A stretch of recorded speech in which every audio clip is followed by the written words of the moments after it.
Oi, pessoal, juros compostos. Às vezes parece um bicho de sete cabeças, né? Mas, na verdade, é uma das ferramentas mais incríveis que existem para o nosso dinheiro crescer. A ideia aqui é justamente essa: desvendar esse poder e transformar a teoria em algo super prático para o dia a dia. Então, o nosso roteiro é bem direto ao ponto. A gente começa com o coração de tudo, que é a fórmula. Depois, vamos aprender a usar essa fórmula para prever o futuro de um investimento. Em seguida, uma parte bem legal, bancar o detetive para achar qualquer peça que esteja faltando. E claro, no final, vamos juntar tudo isso para tomar decisões de verdade. Vamos lá então. O conceito por trás de tudo é bem simples, na verdade. Juros compostos são, basicamente, juros que rendem mais juros. É aquela famosa bola de neve do bem. E toda essa mágica é comandada por uma única fórmula. É ela que vai ser nossa guia. E aqui está ela, a nossa fórmula mestra. Vamos quebrar ela em pedacinhos.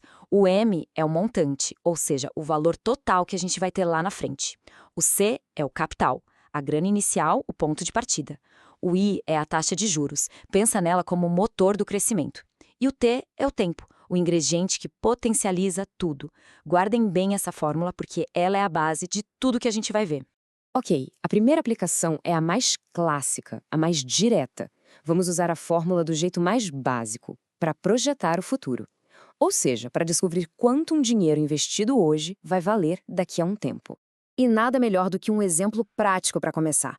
Imagina só, um capital de R$ 1.000 aplicado a uma taxa de 10% ao ano. A pergunta é, depois de 2 anos, quanto dinheiro teremos no total?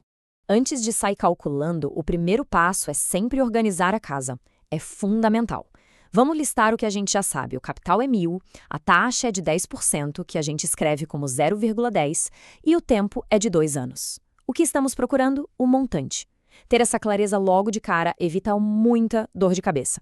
Com tudo organizado, é só encaixar as peças na nossa fórmula. A gente substitui o C, o I e o T. Primeiro, resolve o que está dentro do parênteses. Depois, calcula a potência e, por fim, a multiplicação. Simples assim, passo a passo. E pronto, aqueles R$ 1.000, depois de 2 aninhos rendendo a 10%, se transformaram em R$ 1.210. Ou seja, os juros compostos geraram R$ 210 a mais. Muito bem. Agora a coisa fica mais interessante. E se a gente tiver o resultado final, mas não souber quanto foi investido no começo? Ou se o que falta é a taxa ou o tempo? Pois é, agora a gente vai agir como detetives financeiros, usando a álgebra para encontrar essas peças perdidas. Nosso primeiro caso investigativo, então. A gente sabe o valor final, o tempo e a taxa. A missão aqui é descobrir qual foi o valor lá do início que cresceu e virou esse montante todo.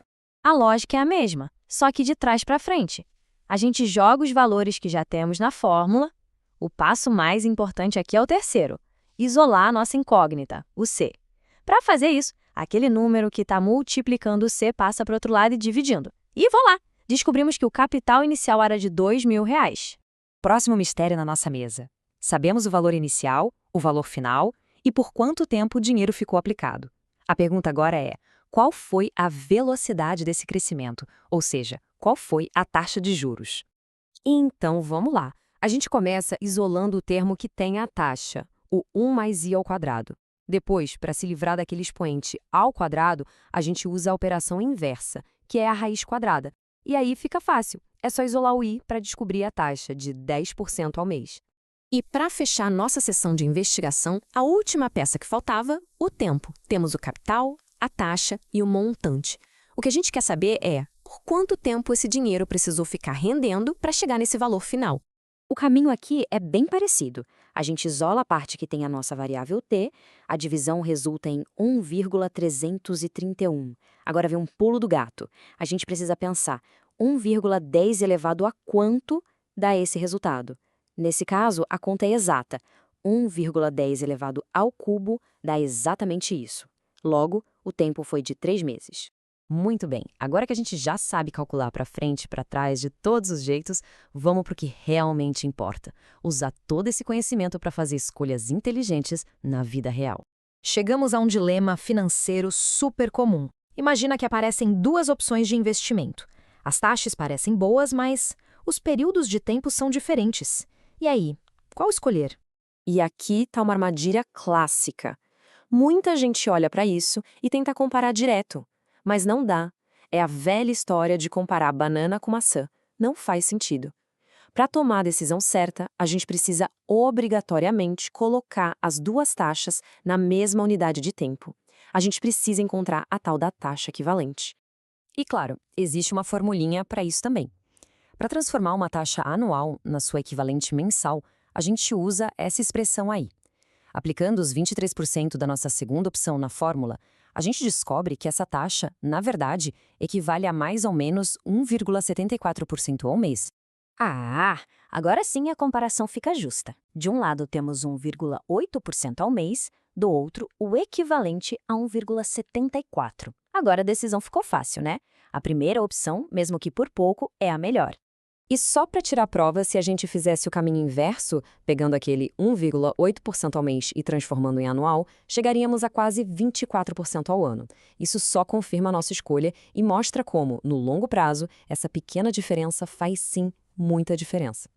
Então, vamos recapitular nossa jornada. A gente partiu da fórmula mestra, né? Com ela aprendemos a projetar o futuro, a encontrar qualquer variável perdida no meio do caminho e, o mais importante, a usar tudo isso para comparar investimentos e tomar decisões financeiras mais embasadas. No fim das contas, a matemática é isso, uma ferramenta. E uma ferramenta só tem valor quando a gente usa.